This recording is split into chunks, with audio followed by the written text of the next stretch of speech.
Didáctica 1. Conceptos básicos de la economía.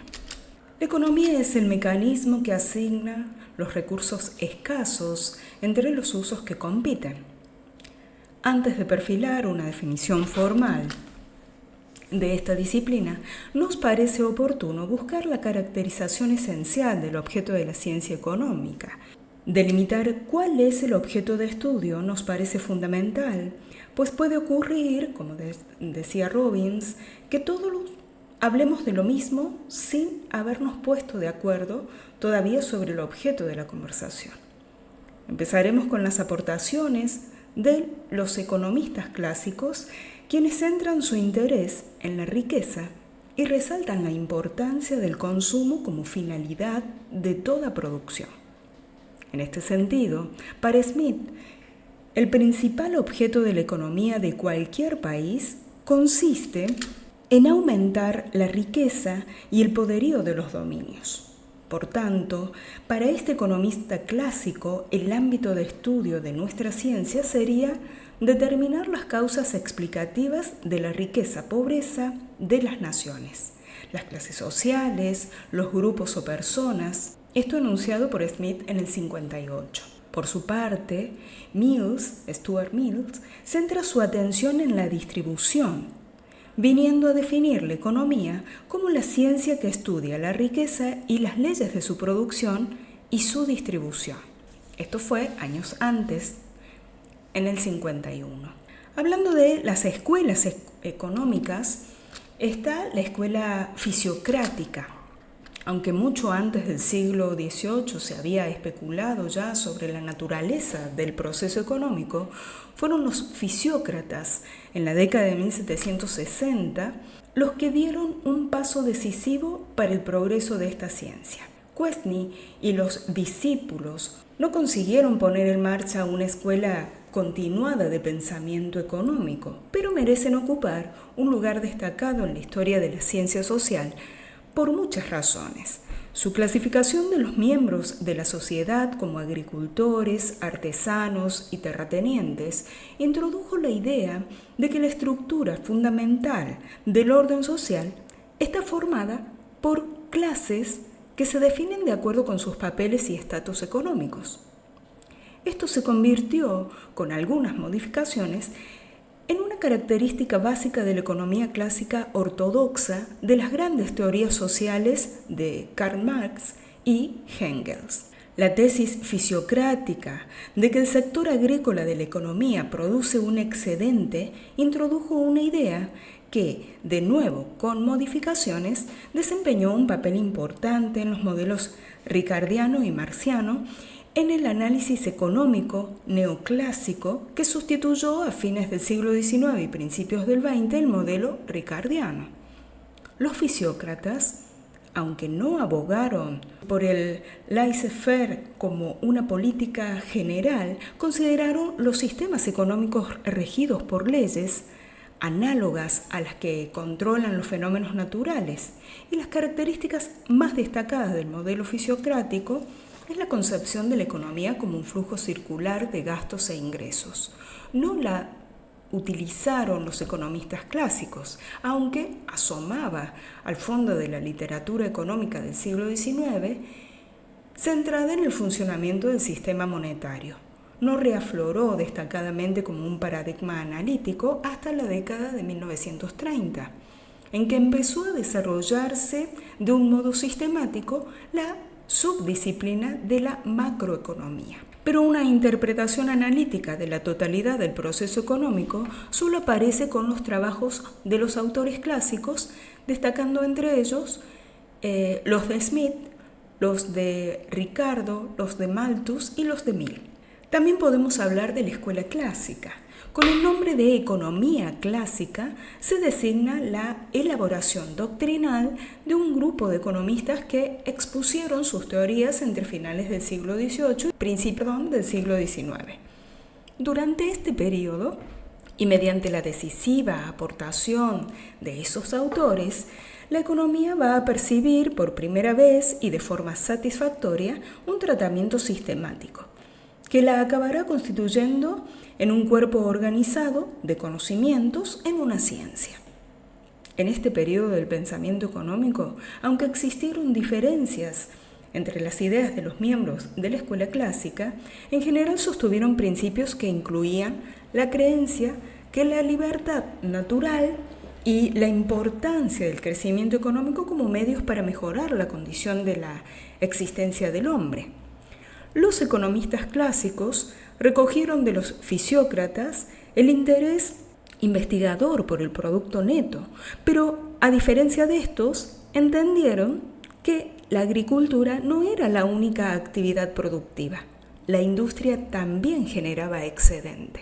De tal forma, se puede decir que, una vez establecida por los fisiócratas, la idea de la producción como base de la ciencia económica serían, entre otros, Smith, Ricardo, Say y Malthus, quienes dieron el primer paso hacia el actual orden de ideas, ocupándose de cortar el cordón umbilical que unía originariamente la noción de producción y a la clasificación de las actividades en productivas e improductivas al mundo físico. Lo anterior permitió cifrar el progreso mediante la simple multiplicación de mercancías con independencia ya de los procesos que les habían dado origen y ensalzar las cualidades productivas de la industria capitalista. Adam Smith, hoy considerado como el padre de la economía, dio a la economía política su estructura moderna. Esta estructura que le fue revelada a su vez por las etapas iniciales de la revolución industrial y de ahí que se idolatrara la ciencia y la técnica a la vez que el trabajo se elevaba a la categoría de un valor supremo. Sin embargo, para Adam Smith, cuya obra estaba todavía impregnada de resabios fisiocráticos, la agricultura seguía siendo la actividad productiva por excelencia al confluir en ella las cualidades productivas de la tierra y del trabajo. Smith consideraba que la esencia de la riqueza era la producción de bienes físicos solamente, y esto lo llevó a distinguir entre el trabajo productivo y el trabajo improductivo. Y según esta distinción, el trabajo productivo es el que se produce un bien tangible que posee un valor de mercado. El trabajo improductivo, por otra parte, se traduce en la producción de cosas intangibles como los servicios prestados por artistas o profesionales, mantenidos con una parte del producto anual del trabajo de los demás. El error capital de la fisiocracia es, según Smith, considerar a los artesanos, fabricantes y mercaderes como una clase de gente improductiva e infecunda. Smith no considera el trabajo como posible productor de materia, sino de valor de cambio, categoría esta eminentemente social, pues solo se concibe como fruto de relaciones entre individuos.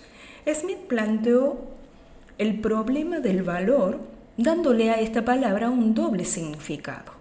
Unas veces expresa la utilidad de un objeto particular, que es el valor en uso, y otras veces la capacidad de comprar otros bienes que confiere la posesión de tal objeto, es el valor en cambio.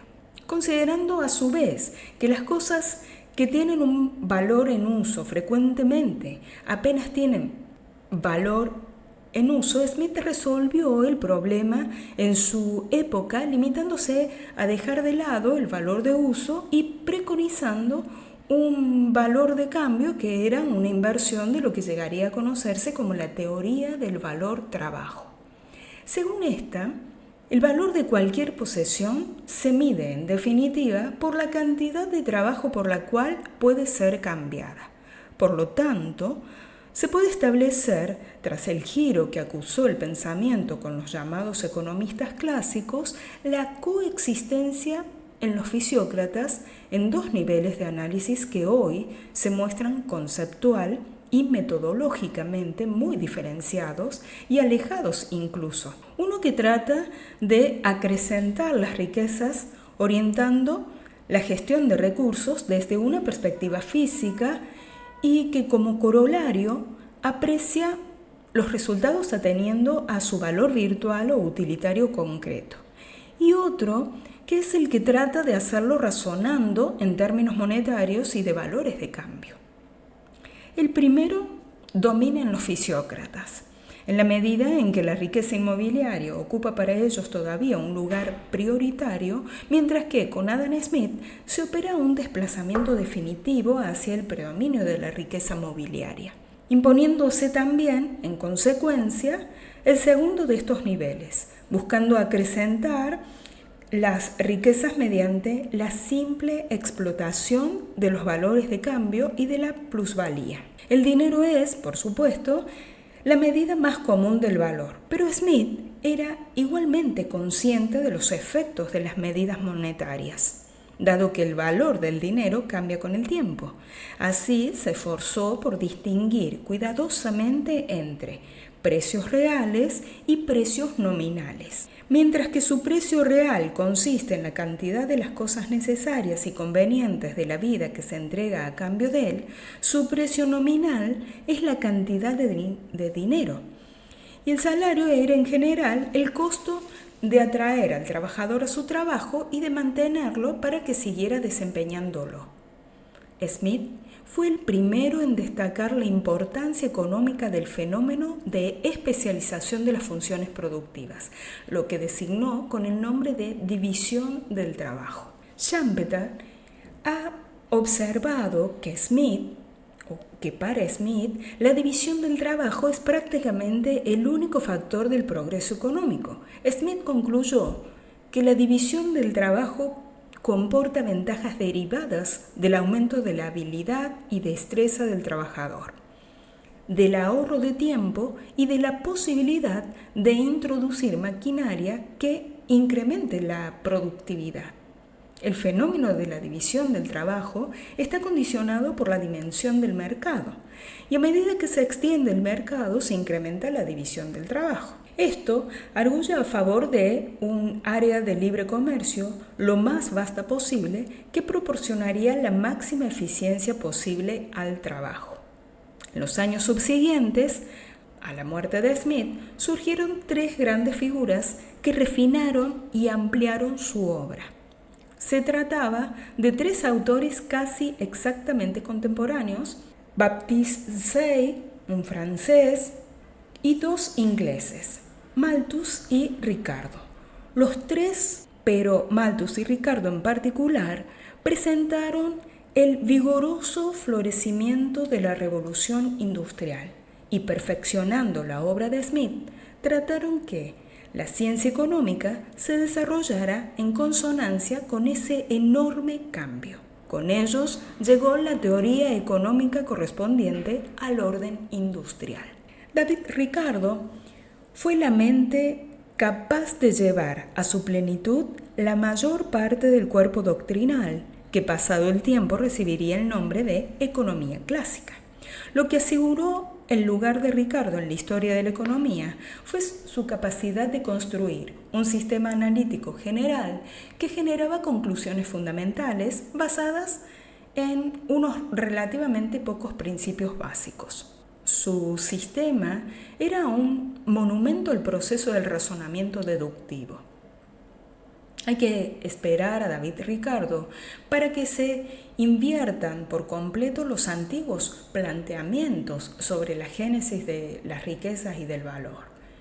En sus principios de economía política y tributación, publicado en 1821, sostiene que las fuerzas naturales no añaden nada de valor a las mercancías, sino que por el contrario, lo merman, y rebate la idea de Smith de que la agricultura era más productiva que la industria. Thomas Malthus, en la primera contribución de él, era un clérigo, escritor y profesor de historia y economía política, así como observador de la recesión causada por las guerras napoleónicas. Fue la ley que, a su criterio, regía el crecimiento demográfico, influyendo además en la determinación de los salarios. En la primera edición del ensayo sobre el principio de la población, en 1798, o sea, estamos hablando bastante tiempo atrás, Malthus presentó su ley de la población. La población cuando no es controlada, se incrementa geométricamente. Las disponibilidades alimenticias solo se incrementan, como mucho, aritméticamente. La persistencia de esta asimetría, según Malthus, significaba que el incremento demográfico será limitado por la oferta de alimentos, a menos que aparezcan antes otras limitaciones. Y la segunda contribución de él, contenida en su obra Principios de Economía Política, es el desarrollo de su teoría de la insuficiencia de la demanda efectiva para mantener el pleno empleo. La aportación de Marx es importante no solo por los resultados de sus investigaciones económicas, poniendo al descubierto las leyes del desarrollo de la sociedad capitalista, sino fundamentalmente porque aporta un nuevo método de análisis para el estudio de los fenómenos sociales y económicos, una nueva interpretación de la historia y del mundo que va a tener unas importantes repercusiones en gran parte de los autores posteriores. En su esquema de pensamiento, Marx adopta la dialéctica hegeliana del cambio, pero invirtiendo su orden.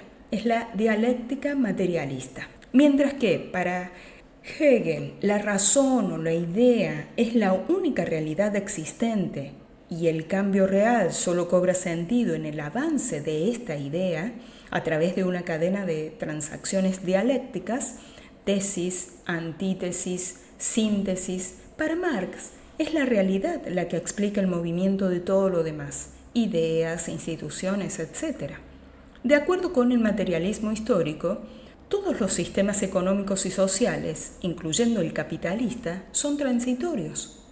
Desde esta manera, la historia puede entenderse como una sucesión de distintos sistemas económicos, salvajismo, barbarie, esclavismo, feudalismo, etc., que desembocan finalmente en el capitalismo.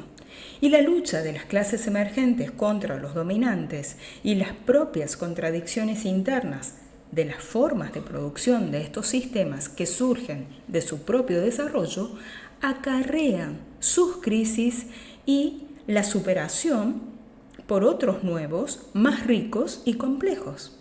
Y esto no significa un esquema rígido e inamovible, ya que la historia no queda explicada como una sucesión rígida y predeterminada de los modos de producción.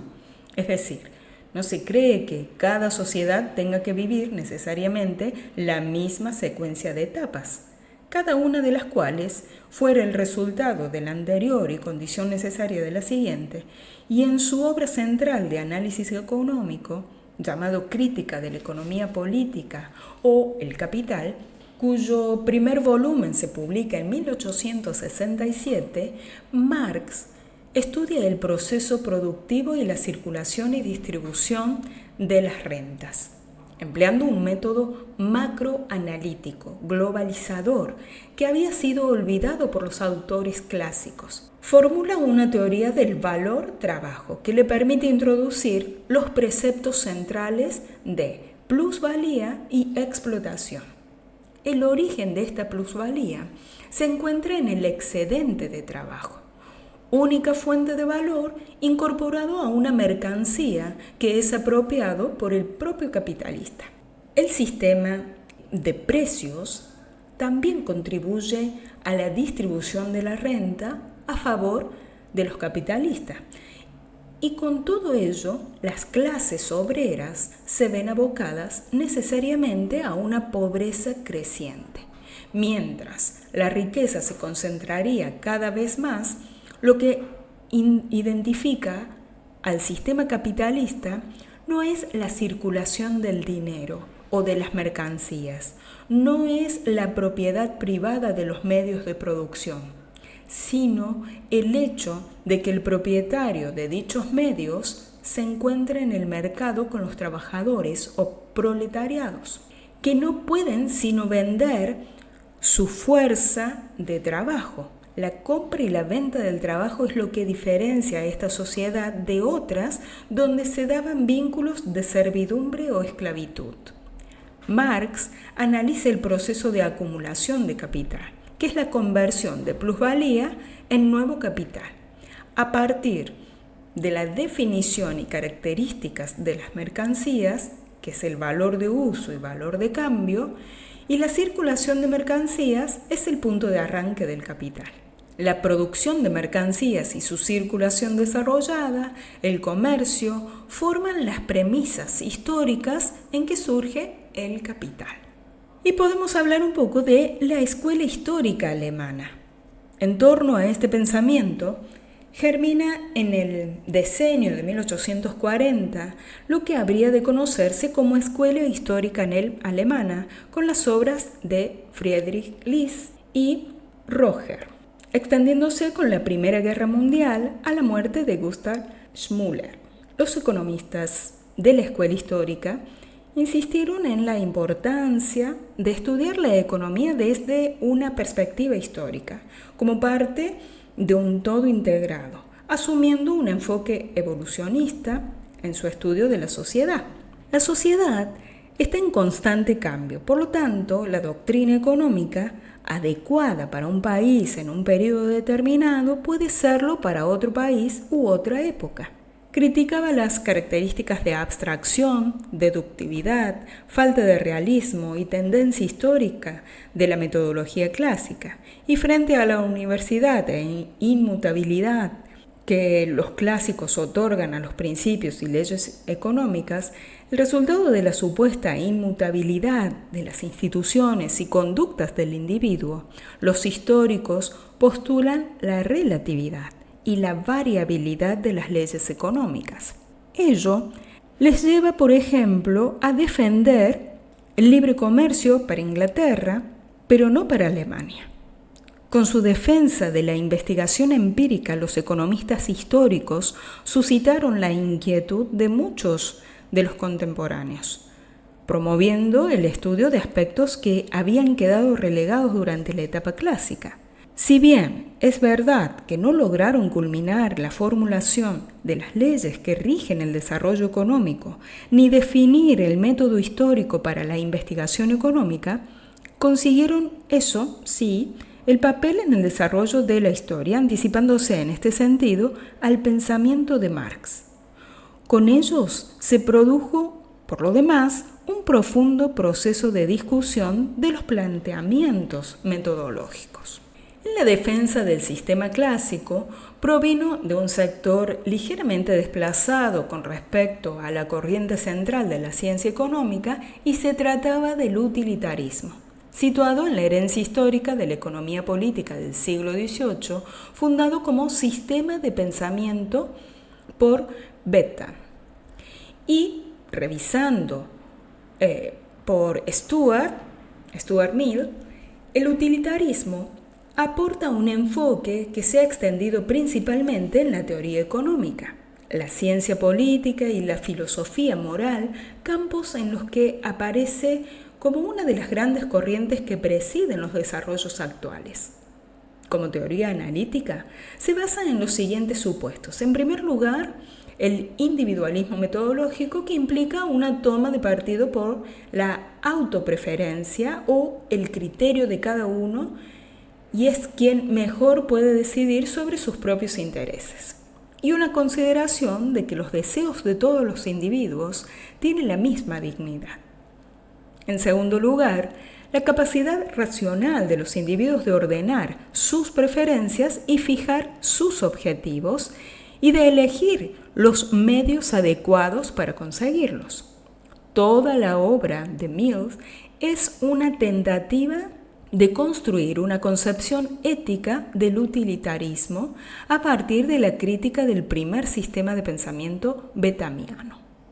Mill sistematiza gran parte de las ideas posteriores a Ricardo, tanto en Inglaterra como en Francia, y distingue, como los clásicos, entre un valor temporal y un valor permanente o natural, y el primero depende de la demanda y de la oferta, y el segundo del coste. A propósito del coste, hay una distinción en Mill importante. La oferta de algunos bienes puede ser ampliada indefinidamente sin que ello comporte un aumento del coste. Para estas mercancías, la demanda no tendría ninguna influencia cuantitativa sobre el valor. Habría mercancías cuya oferta podría ampliarse indefinidamente con costos sucesivos y con sus aumentos, ¿no? Con sucesivos aumentos del costo. Mill reconoce las ideas de Say y de Senior y define primero el costo como la suma de los gastos de los empresarios para preguntarse después qué es, en última instancia, el coste de producción, y dar un concepto de coste real como suma de trabajo, abstinencia y riesgo del empresario. Pero la forma como estos elementos del costo real dan lugar en el mercado a los precios que se han de pagar por las mercancías no es llevado muy lejos por Mill. El paso del tiempo quitó la razón a los clásicos en sus predicciones sobre el estado estacionario y a los marxistas en su visión sobre el desarrollo del capitalismo, lo que impulsó a nuevos planteamientos en el ámbito económico, como fue el caso de la revolución marginalista, a cuya sombra nace en el último tercio del siglo XIX la escuela neoclásica, con la aparición simultánea e independiente de los trabajos de Menger, Jenows y Malraux. Schumpeter, en su historia del análisis económico, acepta la continuidad de los neoclásicos, señalando que mantienen la misma visión que los clásicos del proceso económico y el progreso hacia el que éste ha de apuntar, lo que no quita que reconozca y enumere las diversas aportaciones neoclásicas al aparato analítico de la ciencia económica que le hicieron ganar en precisión y en coherencia interna. Y esta ganancia en precisión y coherencia aparecía asegurada por el continuo recurso al análisis matemático, que ofrecía una apariencia de ruptura con las obras de los economistas clásicos.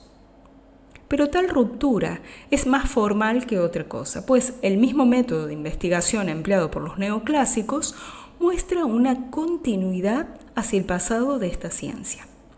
Se abandona la teoría del valor-trabajo por una teoría subjetiva del valor, que es la utilidad marginal, haciendo de las apreciaciones subjetivas la base del establecimiento de los precios relativos. Entre los precursores del marginalismo, destaca por su profunda visión del sistema económico Marshall. Sus principios de economía, publicados en 1890, ya a finales del siglo XIX, fueron en un sentido significativo una cota en el desarrollo de la disciplina de la economía, constituyendo quizá el manual más relevante durante la primera parte del siglo actual, del siglo XX en realidad. Con dicho libro, captó el espíritu académico de la época, sintetizando los análisis clásicos y neoclásicos del coste y de la utilidad y produciendo una sólida maquinaria para el análisis económico.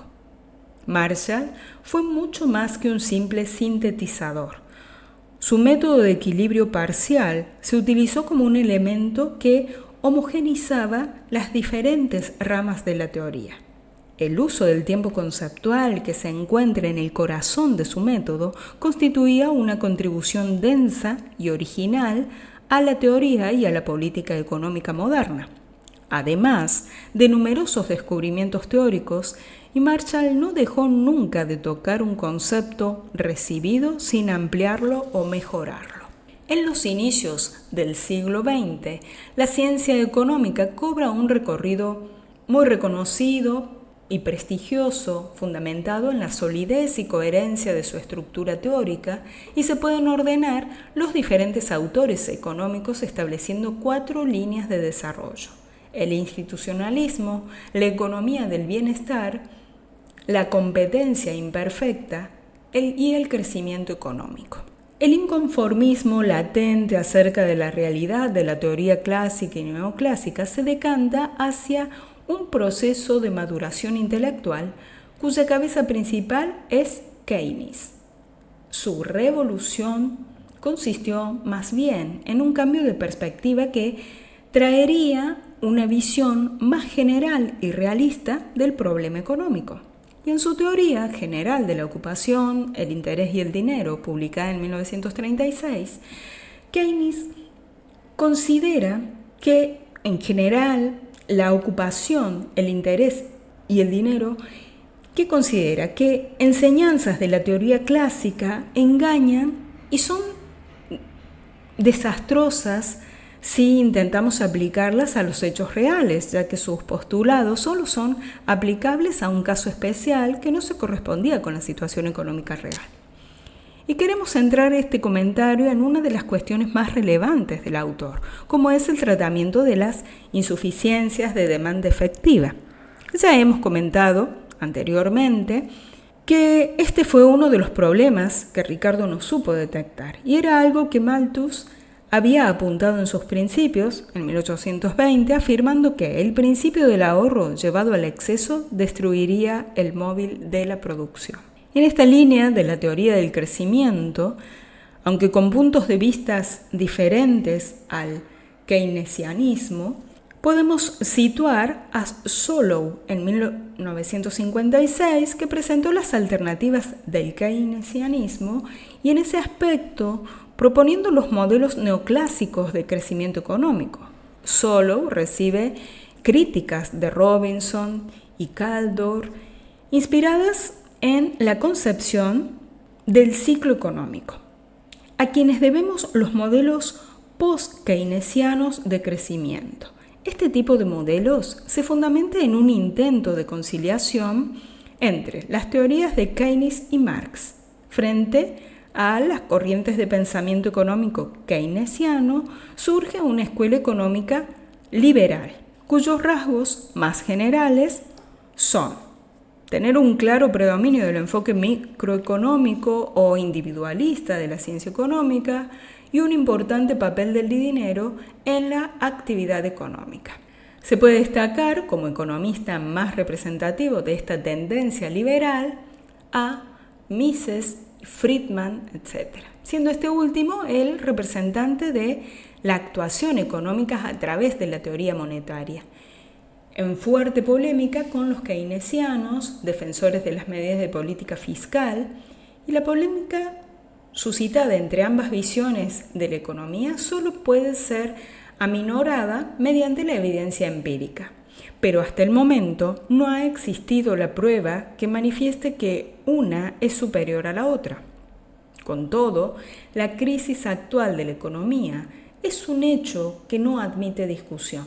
El motivo se dice que estriba en que las teorías ortodoxas han dejado de funcionar, lo que implica dar por hecho que en algún tiempo funcionaron, como se sugiere cuando se afirma que el éxito de la posguerra fue una consecuencia directa de las teorías keynesianas. Sin embargo, las técnicas de estimulación de la demanda a través del gasto público ya habían sido preconizadas, tanto en el campo teórico como en el práctico, antes de que se hubiese publicado la teoría general. Por otro lado, las tareas de reconstrucción de posguerra hubieran procurado de cualquier modo el pleno empleo, aun cuando no hubiera existido una teoría al respecto. La escasez es la confrontación de deseos ilimitados con recursos limitados. La escasez obliga a la gente a elegir, y para elegir la gente evalúa los costos de acciones alternativas. Llamamos a estos costos de oportunidad. La escasez implica también que la gente deba competir entre sí. La economía estudia las actividades que se originan en la escasez. La escasez, entonces, es un concepto relativo, ya que existe el deseo de adquirir una cantidad de bienes y servicios mayor que la cantidad disponible. Hablando de mercado, podemos dar algunas acepciones como lugar donde la gente compra y vende. El mercado de bienes es aquellos donde se compran y venden bienes y servicios. El mercado de factores, aquellos en los cuales se compran y venden factores de producción. y factores de producción, que son los recursos productivos de la economía, que se clasifican en trabajo, tierra y capital. El mercado es un espacio en el que se da libertad a las habilidades individuales de cada quien para ofrecer y hacer valer su producto por medio de estrategias, bien sean publicitarias o de relación con otros individuos, para así conseguir sustento y obtener un mejor nivel de vida. Asimismo, ocurre a mayor escala donde grandes compañías luchan en un escenario llamado oligopolio, en el que buscan cautivar el único proveedor de riquezas que existe en el mercado, y es el consumidor, quien está sujeto a su vez a las decisiones que tomen las empresas. Estas empresas buscan las decisiones que, en concordancia con las acciones de sus rivales, causen el mayor beneficio y el menor riesgo de pérdida, lo que incluye el cuidado y extrema atención que se le debe prestar al consumidor. Y con este fin, trata de sesgar la imagen del comprador acerca del producto, buscando que éste valore más la calidad, el prestigio de la empresa productora y o las características locativas del lugar, con lo que se convierte esto en una guerra de marketing en la que se contempla la respuesta rápida a las acciones del otro, la astucia a la hora de aceptar una fusión o un negocio con grandes expectativas, y siempre mirando hacia el progreso de la empresa. El mundo tal y como lo conocemos nos presenta varios de estos modelos con lo que tenemos contacto día a día en nuestras vidas: los cereales, la crema dental, los electrodomésticos, etc., que son productos que representan la participación y el poder refinador de un mercado, y con esto me refiero a la competitividad como método de selección, en el que solo participan y se mantienen las empresas que logran encontrar y producir su producto bajo ciertas condiciones de calidad y de beneficio. Igualmente, el mercado se considera como una institución a través de la cual operan las fuerzas determinantes de los precios, en donde se ponen en contacto ofertantes y oferentes, el lugar en donde se lleva a cabo la actividad económica sin importar de qué índole sea esta. Los mercados pueden tener diversas clasificaciones y su división depende del área geográfica, que pueden ser locales, regionales, nacionales, mundiales, teniendo en cuenta el tipo de producto que ofrecen, que pueden ser productos de mercancía o de servicios, teniendo en cuenta el tiempo de formación del precio, de oferta instantánea o de corto plazo o de largo plazo. Y de acuerdo con la competencia que se establece en el mercado, puede ser de competencia perfecta, que es aquel en el que no se ofrece ventaja alguna en productores, en donde todos los mecanismos referentes al mercado no se ocupan en un productor específico, sino en todos, y es igualmente aquel mercado en el cual, dadas las condiciones de apertura, el libre flujo de las mercancías llega a un punto máximo. En la competencia perfecta, el precio se fija cuando la oferta y la demanda son las mismas. El punto donde coinciden la oferta y la demanda se conoce como precio de equilibrio. Y también, de acuerdo a las competencias, podemos clasificar en el de competencia imperfecta. Es la medida en la que en determinado mercado no se cumplen con las características de la competencia perfecta y se alejará de ella, o bien será un mercado con mayor o menor imperfección y con mayor o menor competencia. La microeconomía es el estudio de las decisiones de individuos y empresas y la interacción de estas decisiones en los mercados. La microeconomía busca explicar los precios y las cantidades de bienes y servicios individuales, y también estudia los efectos de la regulación gubernamental, y la macroeconomía es el estudio global de la economía en términos del monto total de bienes y servicios producidos, el total de los ingresos, el nivel de empleo, de recursos productivos y del comportamiento general de los precios. La macroeconomía puede ser utilizada para analizar cuál es la mejor manera de influir en objetivos políticos, como por ejemplo hacer crecer la economía, la estabilidad de precios, el trabajo y la obtención de una sustentable balanza de pagos. La macroeconomía, por ejemplo, se enfoca en los fenómenos que afectan las variables indicadoras del nivel de vida de una sociedad.